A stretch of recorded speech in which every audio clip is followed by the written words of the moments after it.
Hello, everyone. Can you hear me in the back? Thank you.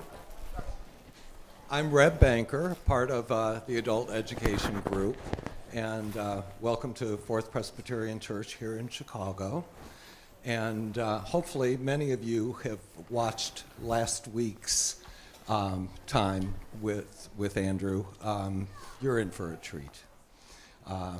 This is Andrew DeCort, am I saying that correctly? Yes, sir. PhD, and today's lecture on Bonhoeffer is entitled Universal Christ and Prophetic Ethics. We'd like to thank the Pinksons who brought in the sweets for everyone. My waistline does not appreciate that. A bit of news is we would like to really thank everybody who's online. Last week, we had 157 people watch live, but here's the killer. This week, we had 1,900 people view the video online. Incredible, incredible. I think that's it. I am not going to say a prayer today. I hope it's apropos to read a poem that most of us will recognize. It is by Martin. Help me with the last name. Niemöller. Thank you. First they came. First they came for the communists, and I did not speak out, because I was not a communist. Then they came for the socialists. I did not speak out because I'm not a socialist. Then they came for the trade unionists. I did not speak out because I was not a trade unionist. Then they came for the Jews. I did not speak out because I was not a Jew. Then they came for me, and there was no one left to speak out for me. Enjoy the class.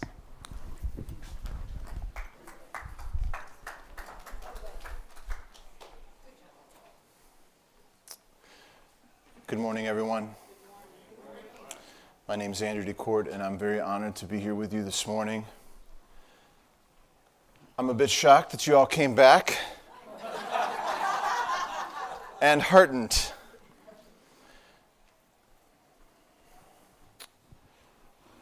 Here we go.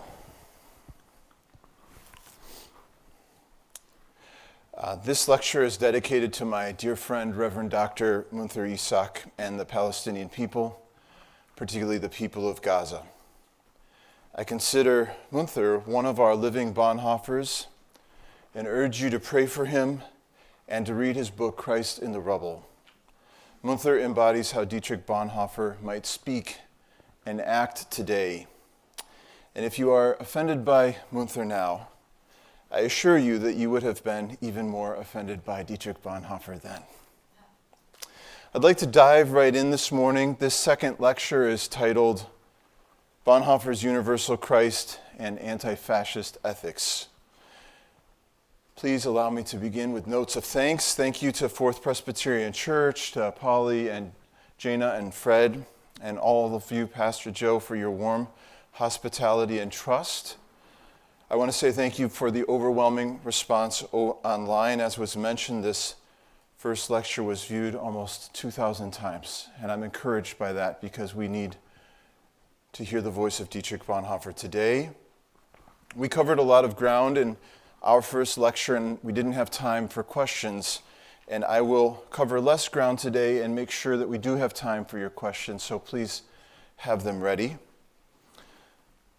Last week, we laid crucial foundation for this course. First, we looked at how Bonhoeffer viewed his times. He wrote in his Ethics, "Today we have villains and saints again in full public view. The gray on gray of a sultry rainy day turned into the black cloud and bright lightning flash of the thunderstorm. Second, we looked briefly at the signs of our times, rising authoritarian power, terror and violence under the MAGA regime. And I'd like to say again that if you are sympathetic to MAGA, you are welcome here and you will be treated with respect, and I am a fierce critic of MAGA. I'd like to mention one more sign of our times that I neglected last week, but may be the most important. I'm referring to the appropriately named Trump versus United States Supreme Court ruling. On July 1st, 2024, the Supreme Court gave the president absolute immunity in his official acts. This legal decision essentially invested presidential power with impunity. I stand by what I wrote on that day. On that dark day, America became a post-democratic society. Our president knew then, and he knows now, that he can't be charged for what he says and does for as long as he is president. To be clear, this is not the same as Hitler's Reichstag fire decree, giving him absolute power in 1933, but it is extremely dangerous. Combined with the public's historically low confidence in Congress, the elected body responsible for making law and checking executive power, the dashboard is flashing red with fascism. Third, I sketched an overview of Bonhoeffer's biography from his birth to death.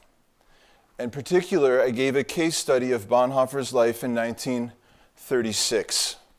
Bonhoeffer went from being first labeled as not conducive to the interest of Germany, second, to being accused of being a pacifist and enemy of the state who should be dissociated from giving theological education for German theologians, to third, having his right to teach in Germany permanently rescinded.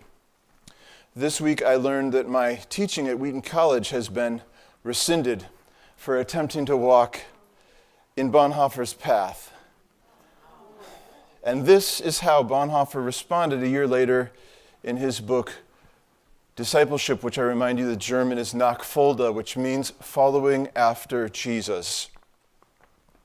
Bonhoeffer wrote, "Those who enter into discipleship enter into Jesus' death. They turn their living into dying. Such has been the case from the very beginning. The cross is not the terrible end of a pious, happy life. Instead, it stands at the beginning of community with Jesus Christ. Whenever Christ calls us, his call leads us to death." And I remind you that this is the ancient way of learning to die before you die, so that when you die, you are ready to live. Today our focus is on Bonhoeffer's universal Christ and anti-fascist ethics. Our key text is Bonhoeffer's prison poem titled Night Voices, which he wrote in 1944. From his Nazi prison cell, Bonhoeffer wrote, "We learned to tell cheap lies, to go along with obvious wrongdoing. When violence was heaped on the defenseless, we looked away. And what set our hearts aflame, we kept silent and unnamed. We quenched our burning blood and stamped out our sense of shame." For this session, I've given us three primary sources: Bonhoeffer's After 10 Years, which was written a decade into Hitler's rule in Germany, also Bonhoeffer's 1928 evening sermon, and his outline for a book, which he wrote from prison, and obviously never wrote that book, but the outline is as powerful as a book in itself. We're going to be looking at Bonhoeffer's theology and ethics of social justice this morning, and I confess I'm quite fired up about it, because it's good stuff, and it gets you into good trouble.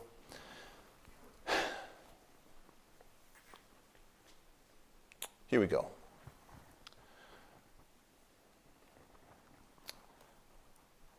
On January 14th, 1935, Bonhoeffer wrote a letter to his agnostic big brother, Karl Friedrich Bonhoeffer.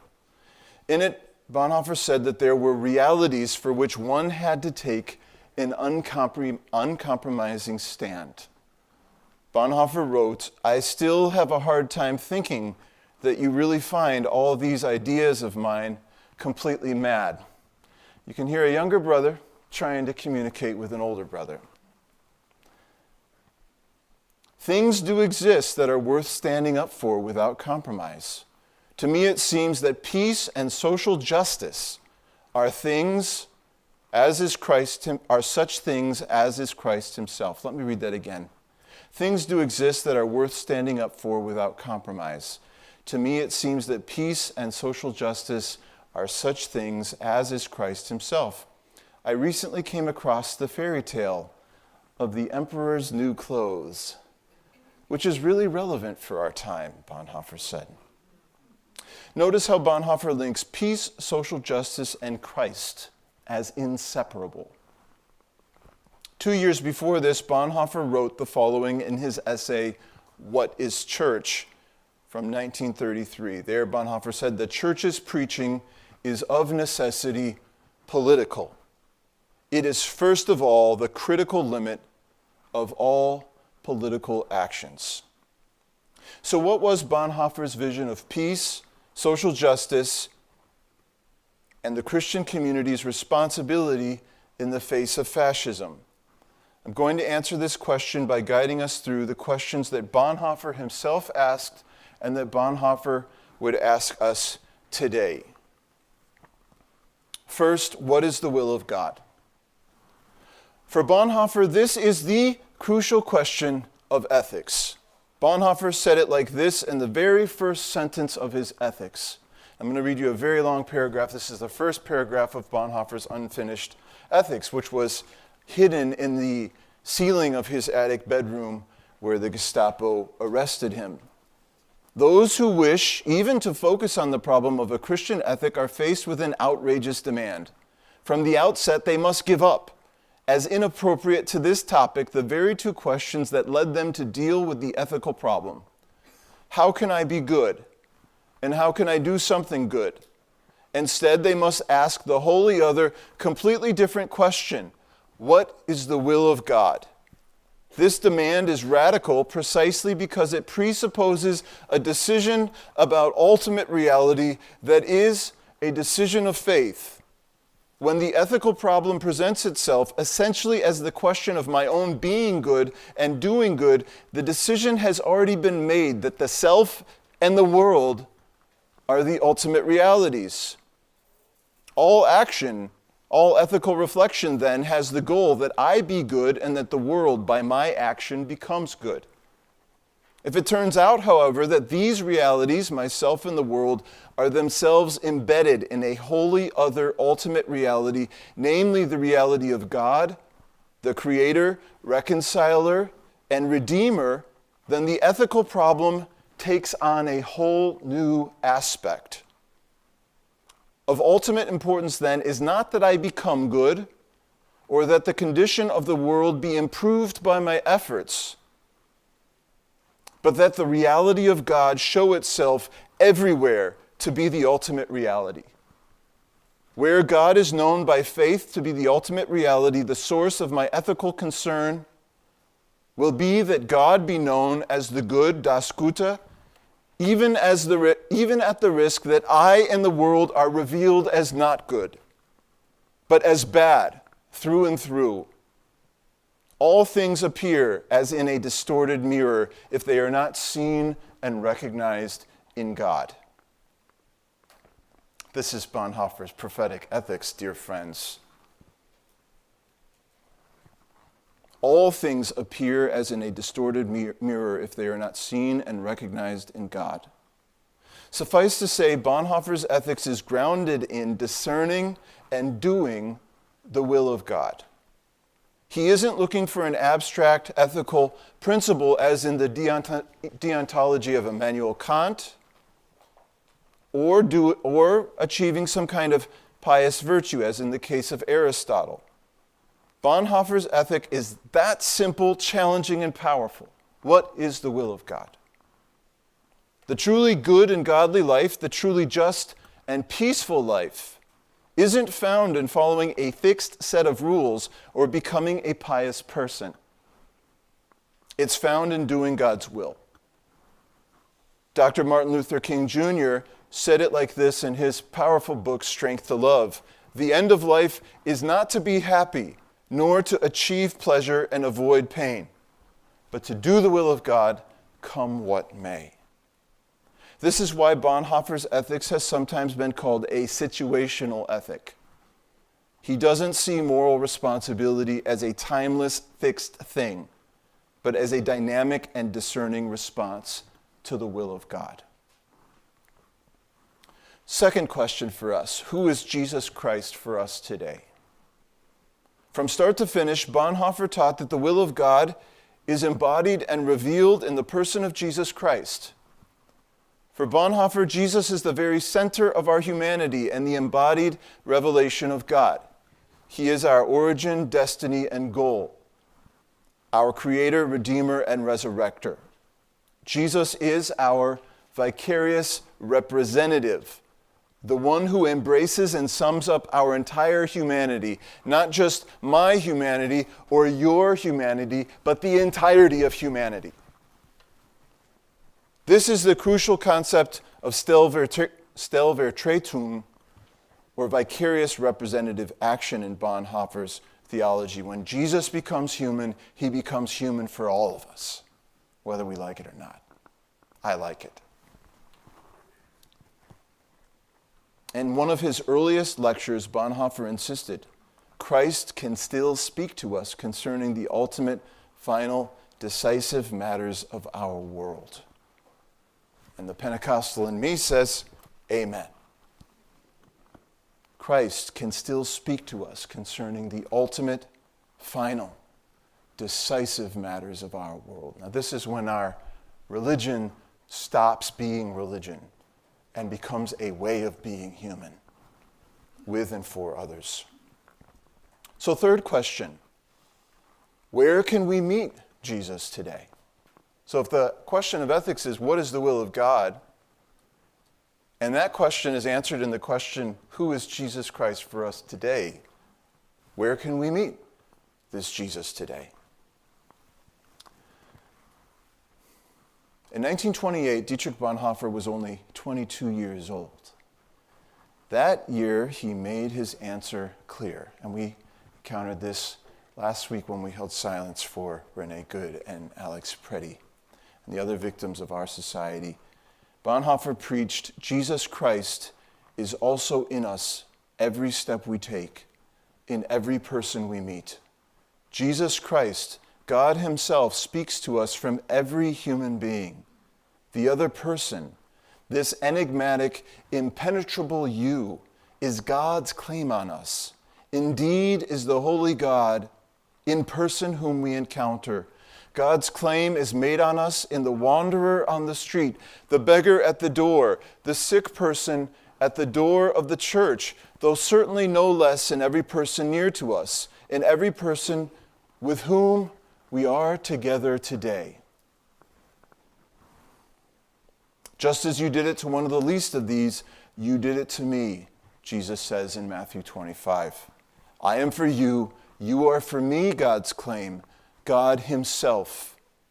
In this recognition, our gaze opens to the fullness of the divine life in the world. Now life in the human community acquires its divine meaning. This community itself is one of the forms of God's revelation. God is with us as long as there is community. Now, I would suggest that Matthew 25 may be the most important scripture verse in Bonhoeffer's entire faith and ethics. And if there's a young PhD student listening here or online, I would love to work with you to help you trace this, because I've already documented all of it.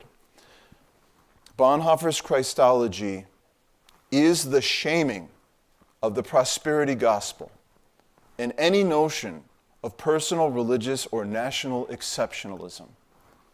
Christ is present in all, especially the othered, dehumanized, and suffering.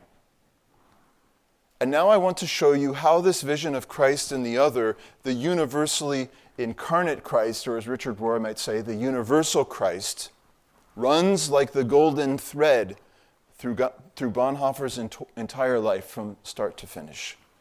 This was Bonhoeffer's spiritual and moral vision throughout.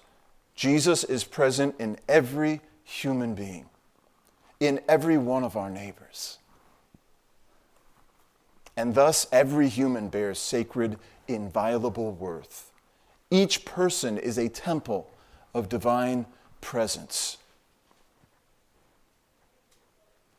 Again, Bonhoeffer preached this vision of human dignity based on Jesus' teaching that Jesus himself is present with people that our world sees as the least of these. And now here, friends, if you'll indulge me, here are 20 passages from Bonhoeffer on the universal Christ in all of us. And feel free to just sit back, maybe close your eyes, and listen. I'm starting in 1927, when Bonhoeffer was 21, and I will move to 1945, when he was executed. Through this love of Jesus, we become Christ to our brothers and sisters.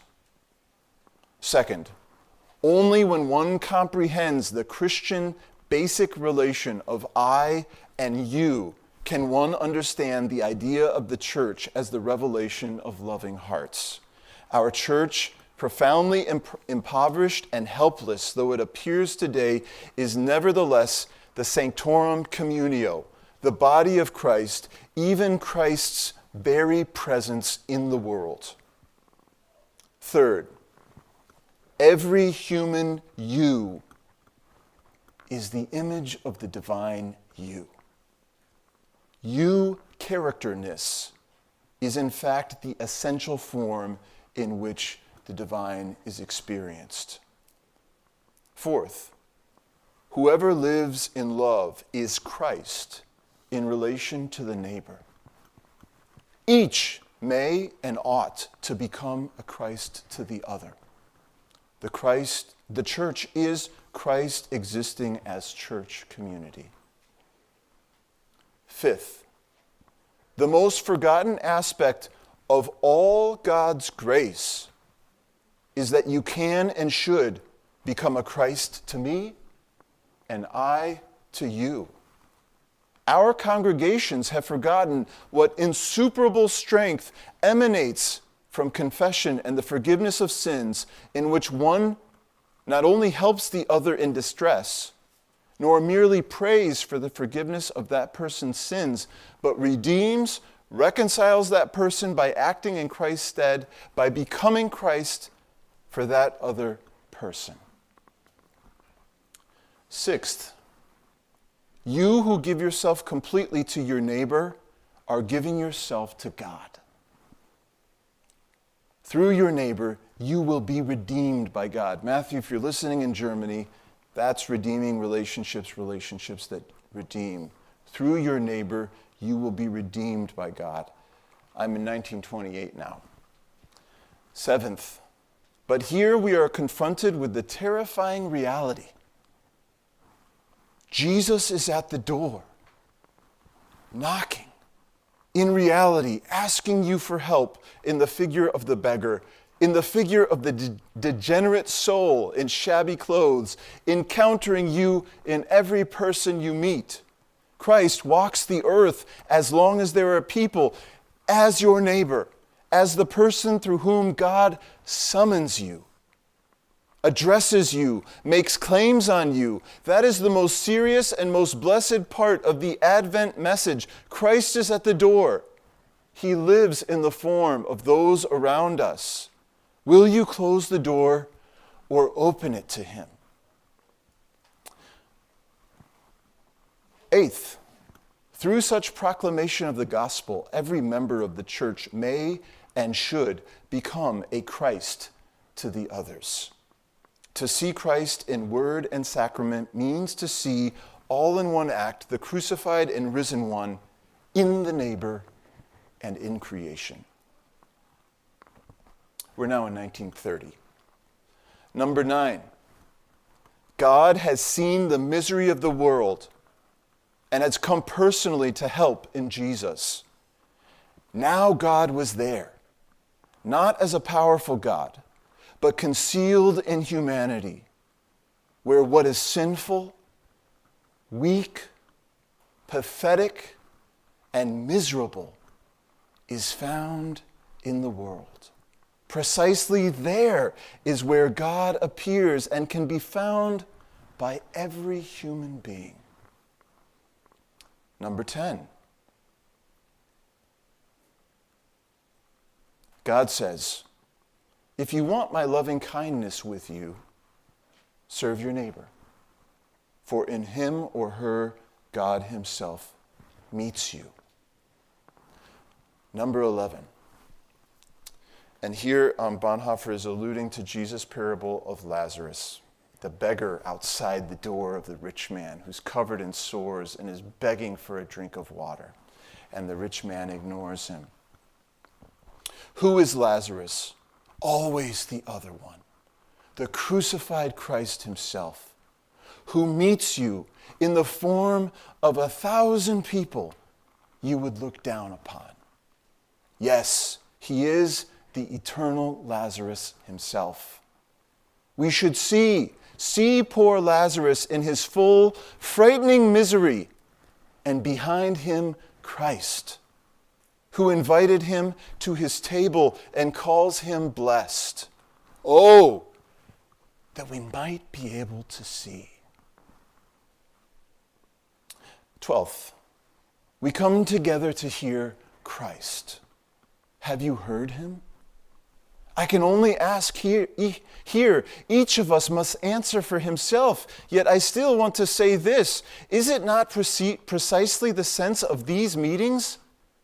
That where we encounter a person who appears so totally strange and incomprehensible to us in his concerns and who still claims our attention, that there we will hear the voice of Christ, in the voice of the brother, and that there we do not withdraw from that voice, but rather take it completely seriously, hear it, and love the other precisely in his foreign nature.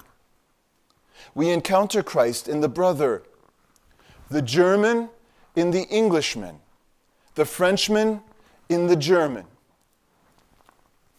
This is 1932. And because we believe that we shall at some time be there together in this kingdom, we should all love one another here in our diversity. Bonhoeffer gave that at the address at the International Youth Conference in Gland in 1932. 13th, friends, I'm preaching the gospel according to Dietrich Bonhoeffer to you. Whoever has found God finds his brother too. He sees his brother's face as if he were seeing God's face. And whoever does not find his brother also does not find God. It is for this reason that God himself became our brother in Christ, so that behind every brother we see him again. Each shall become a Christ for the other. 14th, I'm making progress. It was said of Buddha that he was converted by an encounter with a seriously ill person. What utter madness when some people today think that the sick can or ought to be legally eliminated. Now that was in 1933.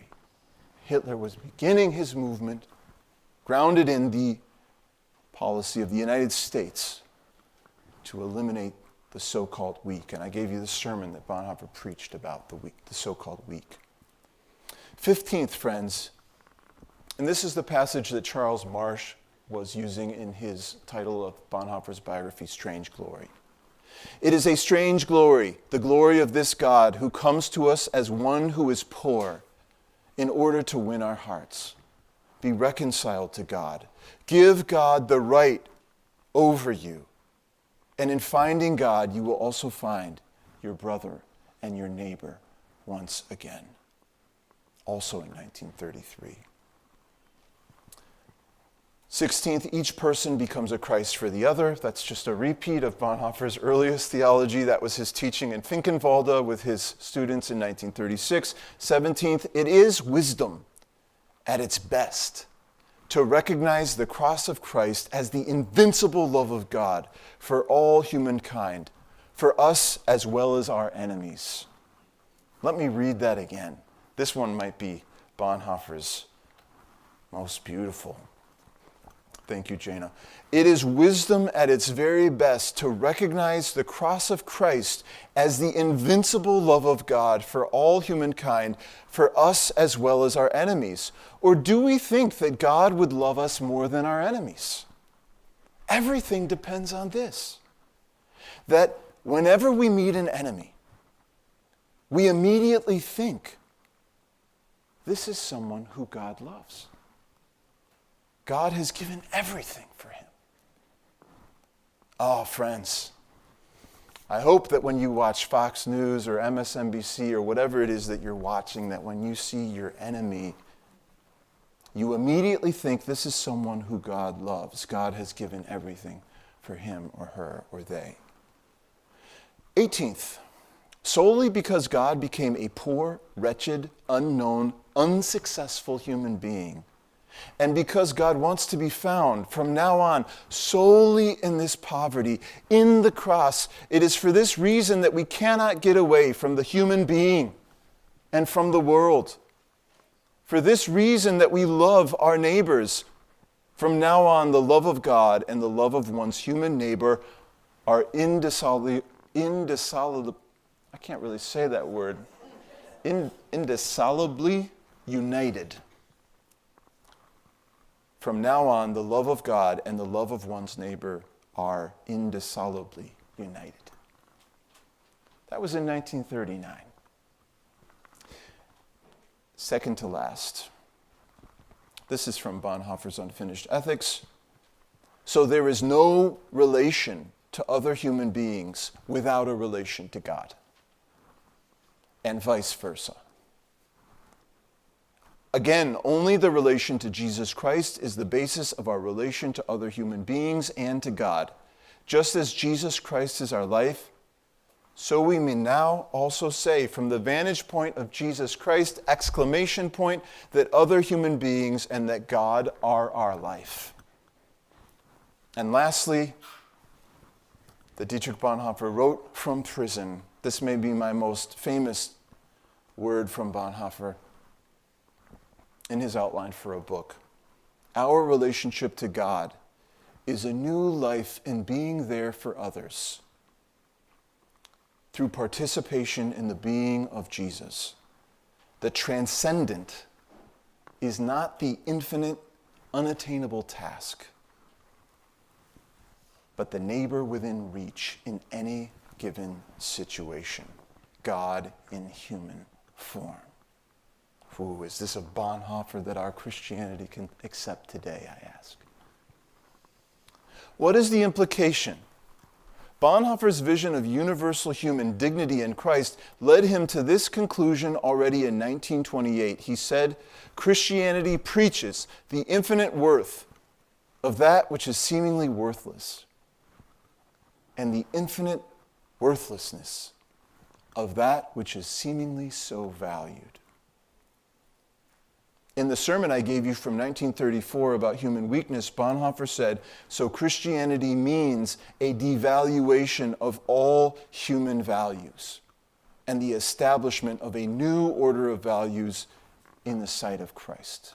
And if you remember last week I said that Bonhoeffer is very playfully and beautifully alluding to Friedrich Nietzsche, who said that we need a revolution of values. But what Nietzsche wanted was for the aristocratic, predatory class to be on top and everybody else to be devoured.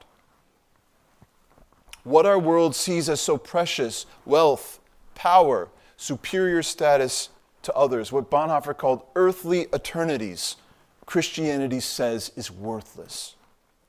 But what our world sees as worthless, degraded people, dehumanized people, suffering people who are hungry, grieving, and labeled as worthless enemies, or as our president would say, garbage, these authentic Christianities see as infinitely precious. Jesus himself is present with these dehumanized, genocided people, like the people in Gaza. Gunther, we hear you. Thus, in a sermon from 1932, Bonhoeffer taught that Jesus is found among, this is a passage from my book, Bonhoeffer's New Beginning, where I trace together where Bonhoeffer says Jesus can be found. Bonhoeffer taught that Jesus is found among you outcasts and outlaws, you victims of society, you men and women without work, you broken down and ruined, you lonely and abandoned, rape victims, and those who suffer injustice, you who suffer in body and soul. Bonhoeffer is calling us to a totally transfigured vision. The others that we are tempted to see as unrelated to us, as less, as unwanted, as unworthy, are precious to God. Christ is present within them. And for us to discern the will of God, we must see Christ in them. This vision led Bonhoeffer to his conclusion in his last essay as a free person. He wrote, and this is from After 10 Years, which I hope you have read.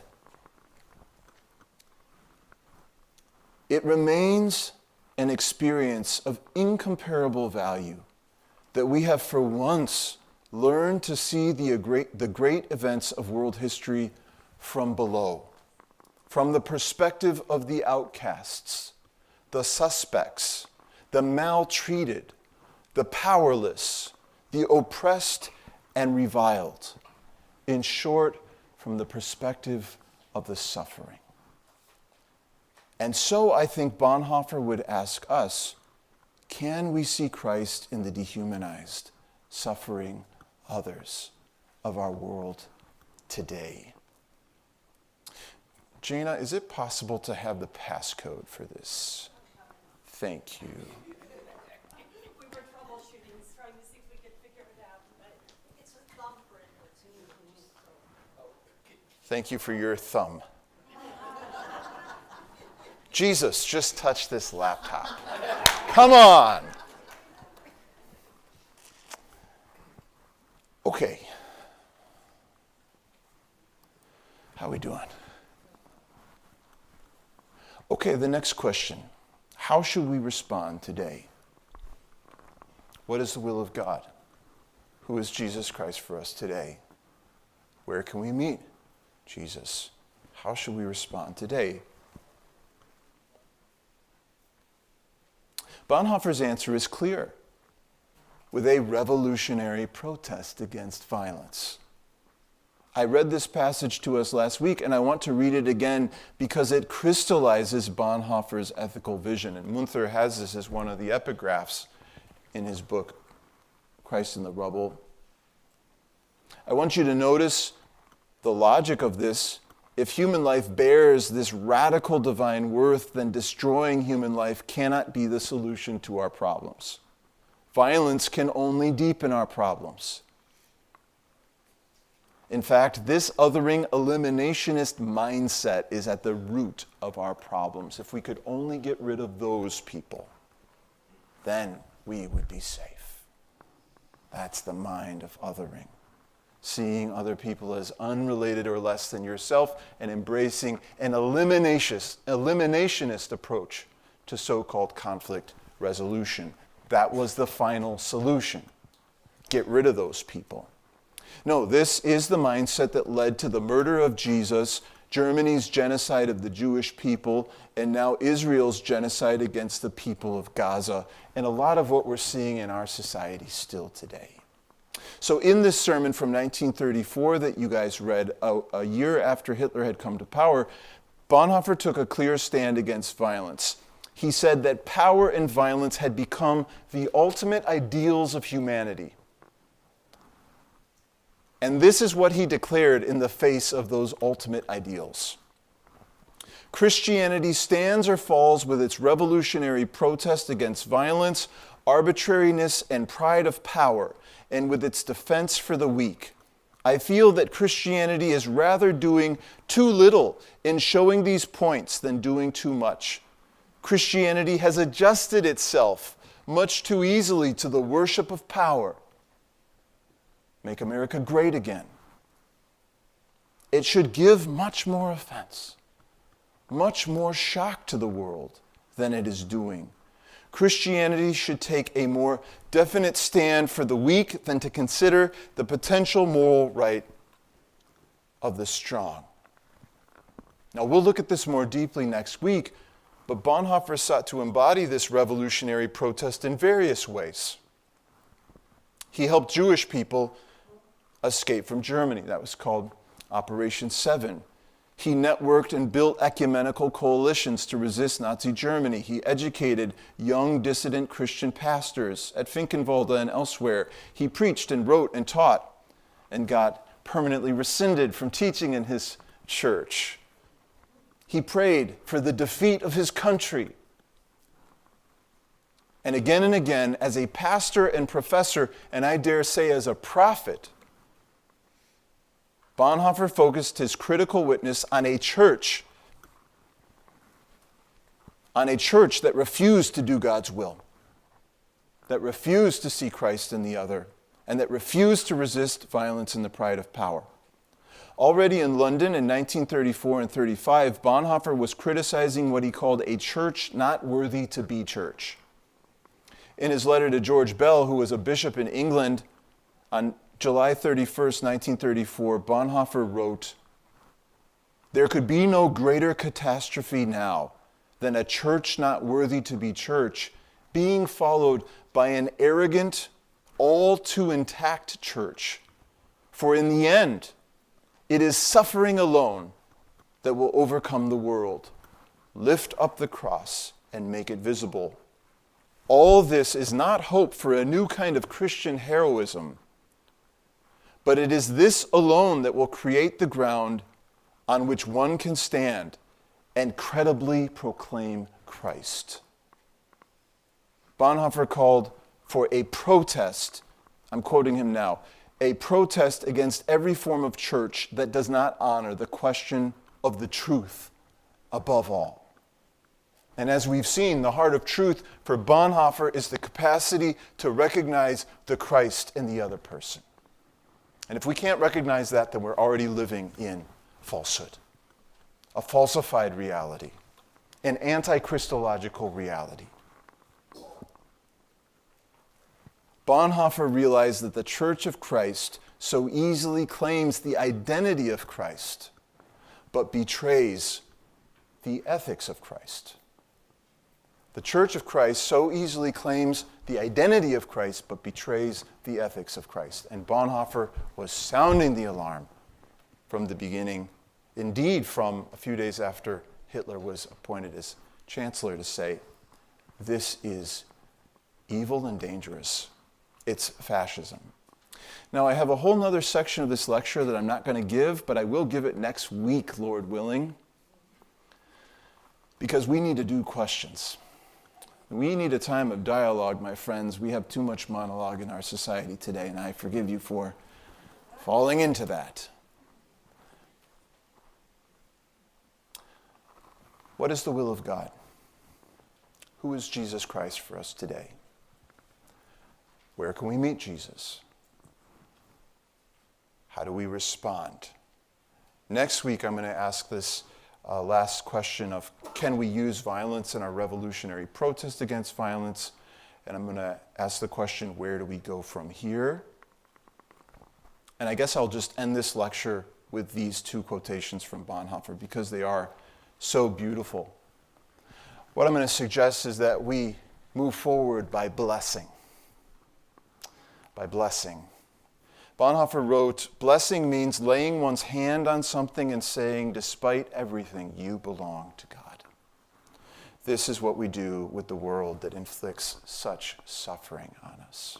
And Bonhoeffer had the moral courage to be able to do this for Adolf Hitler, Eichmann, Goebbels. I want to have the courage to be able to do it for Trump and Miller and Bondi and Bovino and our other dear brothers and sisters who are troubling our society. Last word to Bonhoeffer: when Jesus dies on the cross with the cry, my God, why have you forsaken me?" It should be clear once more that God's eternal love does not abandon us even when we despair and feel forsaken by God. Death cannot keep back love. Love is stronger than death. You, human being, no matter who you are God's child, are included in God's love. You, human being, are God's child. No matter who you are included in God's love. Let me end where I began. In light of everything that Bonhoeffer has said to us today, night visions. We learn to tell cheap lies, to go along with obvious wrongdoing. When violence was heaped on the defenseless Christ, we looked away, and what set our hearts aflame, we kept silent and unnamed. We quenched our burning blood and stamped out our sense of shame.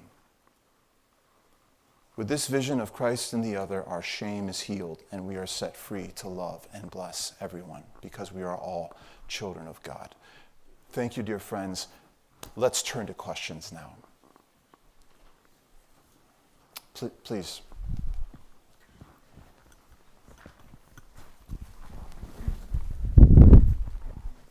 I was wondering if Bonhoeffer had ever written or preached about the 2,000-year history of anti-Semitism that was promulgated by the church, by the Christian church. And one of the most embarrassing things to me, reading about the years coming before World War II, was the fact that our United States and the State Department actually did not allow Jewish refugees, even though they knew the horrible things that were going on over there, that they were being rounded up, Kristallnacht, all that kind of stuff. That's right. And so I was just wondering, as a religious man, if he ever addressed the issue that the Catholic Church, the Christian Church, actually promulgated this hatred of the Jews, the thing that he's actually trying to Don Quixote against the windmill. That's right. Excellent question. Thank you very much. He did indeed. I encourage all of us to watch Ken Burns' documentary. It's called something like The Holocaust in America. I can't remember the exact name of it, but Burns documents that the America First slogan was used precisely in an anti-Semitic context, to say that Jewish people seeking refuge in Germany should not be admitted into the United States. And we need to understand the anti-Semitic roots of America First and the MAGA movement, regardless of what they say. Bonhoeffer was a human being who grew and evolved and changed. And one of the things that Bonhoeffer confessed of with shame was that he was invited to officiate a Jewish wedding, and he refused. This was, I think, maybe in 1934, around there. And Bonhoeffer wrote a letter to this person and apologized for his lack of courage. And Bonhoeffer, this is in Eberhard Bethke's biography of Bonhoeffer, he famously said something like that if we can't hear, I can't get the quotation right, but if we can't hear Jewish prayers with our Christian chanting, then we have no right to pray to God at all. And he did address the problem of anti-Semitism in Christian history and in his own life. Yeah, thanks for raising that. Yes, please.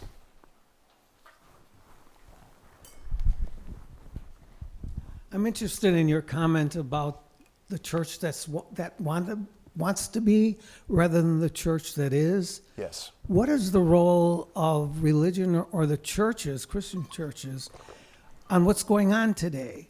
I remember about 2 weeks ago, Cardinal Supage was interviewed, and he came out very nicely. He was gentle, saying this is not good. But where it seems there's an absence, total absence of what's going on. Yes, thank you. It's very important for us to understand that the United States was founded as a white Christian nationalist project. And it was done so with a Zionist theology that the United States is a city on a hill that is meant to reflect the light and the glory of God to the nations, often through colonialism and conquest, and obviously through genocide and enslavement here where we are currently right now in Illinois in the city of Chicago. And Christianity has been complicit in and fueling the violence we see in our society from the beginning. And if there's a book that I could encourage every American to read at this time, it would be Mark Knoll's book, The Civil War is a Theological Crisis. Because Mark Knoll documents, the great historian at the University of Notre Dame, that the Civil War was in fact a theological crisis of who is God and what does God want and how does that relate to this society? And what do we do with this problem of owning other human beings and buying and selling them and killing them and raping them? And we can see today, sir, that Christianity continues to play this role in the United States. We've seen all the pictures of all the pastors surrounding President Trump in the Oval Office, laying their hands on him. And I mentioned last week that when I was at the National Prayer Breakfast, almost exactly a year ago, that when Trump announced his anti-Christian bias commission led by the prosperity gospel preacher Paula White, the room erupted in applause. And it was like red meat was being thrown to us. So Christianity, white Christian nationalist Christianity, I would call it American Christianity in the sense of the Deutsche Christian, is fueling exactly what we see today. And you'll see the white Christian nationalist pastors who are unambiguously writing in public, we need to get rid of the garbage. And this is what Bonhoeffer was saying about the villains and the saints being in full public view again. These folks are not hiding it. But I would also say that the prophetic witness of the black church and the native church is alive and well. It always has been, and it's getting stronger and better and more beautiful. Remember that Bonhoeffer said it was the black Christ who had radicalized him in Harlem, where I'm going to be on Thursday, and I can't wait. So you can look to the witness of people like Reverend Barber today, who's carrying on the legacy of Dr. King, but lesser known black and brown preachers and people of faith who are guiding us into the beloved community still today. And there I would say the church is alive and well, and I'd like to say that it's alive and well right here. So I agree with you that there is a kind of absence, or rather there's a church that is all too intact, as Bonhoeffer said, a church that is not worthy to be church. And we, as at least for me, who identifies as a Christian and follower of Jesus, it's my homework to try to work on cleaning that house and to recognize where the church is alive and well and always has been, and to do our homework to catch up in learning from these sisters and brothers, particularly from James Cone, I would say. James Cone, who wrote The Cross and the Lynching Tree, The God of the Oppressed, who was at Union Theological Seminary, where Bonhoeffer studied. So that church is alive and well. And we can learn about that church through documentaries like Henry Louis Gates, beautiful documentaries about the resilience and prophetic power of the black church. And that church is speaking today. And I witnessed it in Minneapolis a week ago, where that church is really stepping up in lovely ways. Gentle, but powerful. Yes, thank you. There was a question over here. Yes, ma'am. Great.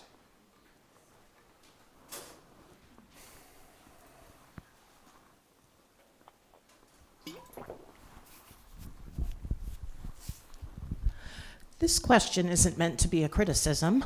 Criticism welcome. Yeah, I've really enjoyed this.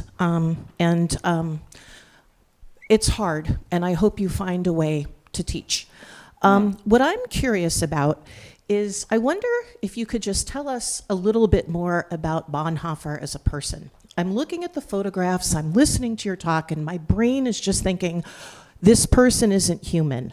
But we knew he was. He was. So I was wondering if you could just give us a little taste of if Bonhoeffer had a free afternoon to do anything except theology, what would he do? Yeah. What were some of his favorite foods? What were Yes. some of his favorite pastimes? Was he a coffee, a tea person, hot dog, hamburger? Can you tell us a little? I'm thinking about this because I'm thinking about Martin Luther King Yep. and how whenever you see a photograph of him, he's so solemn and pensive. Right. And someone sent me a picture this Martin Luther King Day of him just throwing back his head and laughing. Yeah. And I'm wondering, because we're in such a deep time, if you could just tell us something funny about Bonhoeffer, Yeah. or just the equivalent of what would make him just throw his head back and laugh in joy. I love it. I love it. In prison, Bonhoeffer talked about the importance of hilaritas, of maintaining a levity of spirit. I've been calling it the fierce buoyancy of hope. I mentioned in my lecture last week that Bonhoeffer loved to lean out of his bedroom window and throw chocolates to his nieces and nephews playing in the yard next door. I think that's quite a merry image of Bonhoeffer. He loved walking in the forest, and he loved collecting mushrooms. He was quite knowledgeable of mushrooms. I'd like to think that Bonhoeffer would have eaten Chicago deep dish pizza, though I can't say that's historically accurate. Preferably Giordano's for me, though I love Lou's and Douai's and all of them. Bonhoeffer loved playing cards and playing piano. He liked singing together. And he loved smoking. Bonhoeffer has these hilarious lines in his prison letters where he's like, "Send me some cigarettes. I can't get any work done if I'm not smoking." So you have this guy that's like in a Nazi prison who's getting ready to be executed. It's like what he really wants to do is have a smoke. So yeah, Bonhoeffer was very much a human, and I would say that, getting engaged, as I mentioned last week, was one of his acts of protest in a time of grave solemnness. He's like, I want to get married. And to Maria von Wedemeyer, and his love letters with her are wonderful. You can read them in a collection that's called Love Letters from Cell 92. So yeah, by all means, Bonhoeffer was human. He was very solemn, but he had a lot of levity and hilaritas to the very end. Absolutely, yes, sir. You've talked a lot about Oh, Bonhoeffer's Christology, yes, and earlier on in one of his tenets, you said something about his ecumenism. yes, But I imagine that pertains to other Christian churches and denominations. yes. What did he do, or how did he think about the Jewish congregations throughout the world, if not just in Germany, if not throughout the world, and how they could be part of this prophetic voice? Or do you have to be a Christian, or can you just believe in Jesus, even if you're Jewish? Thank you. Wonderful question. I mentioned this idea of Stellvertretung. It's the German word that gets translated as vicarious representative action. And the way Bonhoeffer uses that term is he thinks that, as I said, that Jesus becomes human for all of us. He didn't become human for Christian humans. He didn't become human for Jewish humans. He didn't become human for atheist humans. He became human for humans, all of us. And so in Jesus embodying the love of God as a human, that love is embodied for all of us. And this is a point that is very uncomfortable for my evangelical sisters and brothers who love Dietrich Bonhoeffer, but aren't willing to really take his theology seriously. And that is to say that I think Bonhoeffer was quite clearly a universalist. Bonhoeffer quite clearly believed that the love of God embraced every human being, whether you liked it or not, because that's just how you're made. You are made in and by and for the love of God, and you're not sovereign enough to unhuman yourself, which I think is good news. I'm not powerful enough to unhuman Andrew, no matter what I do. And so Bonhoeffer was not trying to convert Jewish people to Christianity. And I mentioned already the quotation from Buddha. I will mention next week about how what Bonhoeffer really wanted to do was to move to India and study with Gandhi. And he tried to do that over and over again. And he actually had an invitation from Gandhi himself to travel to India in his ashram and to learn the way of nonviolence from Gandhi, but life happened, and Bonhoeffer couldn't make it. So Bonhoeffer would have definitely recognized and welcomed and celebrated the prophetic witness of Jewish synagogues and Jewish people, but also Buddhist people and Muslim people and atheist people. I mean, as I said, his own family was not very religious. And Bonhoeffer never made a stink about that. Time. Everyone, we're going to make time for one more question. This woman right here has had her hand up for quite a while. I'm sorry, sir. Yes. Thank you very much. So this is wonderful, Thank you. what we're doing here.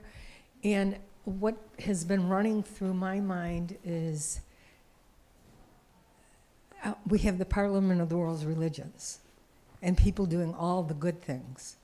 And when 9/11 happened, I decided to go to the, at that time you picked up the phone and called, and I wanted to know where the closest, where I lived, mosque was. And God so bless you. it was the next day when I did that, and then I decided I'm going to the Downtown Islamic Center. That's where I live close to. And the beauty of those people and the crowds of them in such caring. And then when I walked in, it was all men, and they looked at me. Downstairs, I didn't get in the elevator yet, and I decided I'm getting in the elevator with them. And I went up there, and they were very gentle. And at one point, they said, would you like to come into our conference room? All we have, what was it, chicken, Coke, and one other thing. Yeah. And I'm not trying to compare things, but think about it in a way that the beauty of it, and we wouldn't have thought of this at Fourth Pres, right? But and then I started going to mosque. I'm still, always at Fourth Church, but every Friday for probably 2 or 3 years, and then I got them to come, to our church. But I also wonder about, I love the word God. Yeah. But the way we have divided people and religions,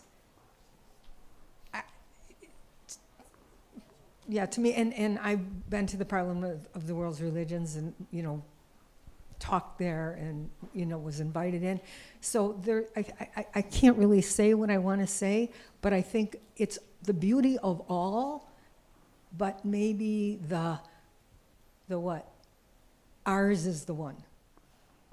But if God is God, all his people are, so to me, I've always been a Christian, but I've always went to all different faiths. So, like Ibu Patel and who was it, the Dalai Lama, they were at Loyola quite a while ago, and it's so beautiful. So beautiful. That's You've told a story. Let me tell a story in conclusion. This is actually quite perfect for me. Christ in others, that we meet Christ in our neighbors. I think it was 2013. I took a pretty wild bus trip to the far east of Ethiopia. And I was in a town called Harar. And Harar is one of the holiest Muslim cities in the world. And as you may know, the prophet wrote that Ethiopia should never be subjected to jihad because the Negus, the king of Ethiopia, had welcomed the refugees from the South Arabian Peninsula from the very beginning. And it's believed that the first convert to Islam took place in Ethiopia. So Harar is a very ancient and very holy city. And it's known for its hospitality. And so I said, I'm going to try this out. So I walked down this random little road and knocked on a random gate and just wanted to see what was going to happen. And a woman came to that gate, and she immediately welcomed me in. And she asked me if I needed anything, if I needed any food. I said, no, I'm just here to get to know you. And she introduced me to her husband, and her husband was Abdi. And Harar is quite a hot city, so during the afternoon hours, people usually recline in a shaded area. And Abdi was there with, I think, one of his cousins. And for 2 or 3 hours, Abdi and I just sat with my friend Helen, and we talked about Islam. And I asked Abdi a question that I ask pretty much every Muslim I meet, and that's, what do you love about Allah? And what Abdi said was, I love that Allah is just. He has made every person equally, and every person must be treated with respect. And I remember when I left Abdi's house as a complete stranger in a city, not too long after 9/11, near the border of Somalia, Black Hawk Down, that I knocked on this random gate and this family welcomed me in, and I felt the presence of Jesus in that room in a way that I maybe never felt before in a church. It was potent, tangible, palpable, ambient, buzzing, the presence of God with Abdi and with his wife and with his family. And I just want to, end this lecture and your beautiful comment by saying, yes, our Muslim sisters and brothers are beautiful, and we can experience Christ in them and with them. And in many ways, they teach us more about Jesus than we often know. And I experienced that at the National Prayer Breakfast last year with Muslim sisters and brothers who were just as passionate about Jesus as I am, and especially following Jesus in the Sufi mystical way, which is so lovely. So let us witness Christ in all others, and let's learn from our sisters and brothers in Islam to practice this way of hospitality that you've so named. Thank you so much, friends. Thank you, Andrew. Please join us for his final lecture next Sunday, same bat channel. Thank you for those who understood that reference. And I just would like to remind you one thing that this same Martin Niemöller reminded us of.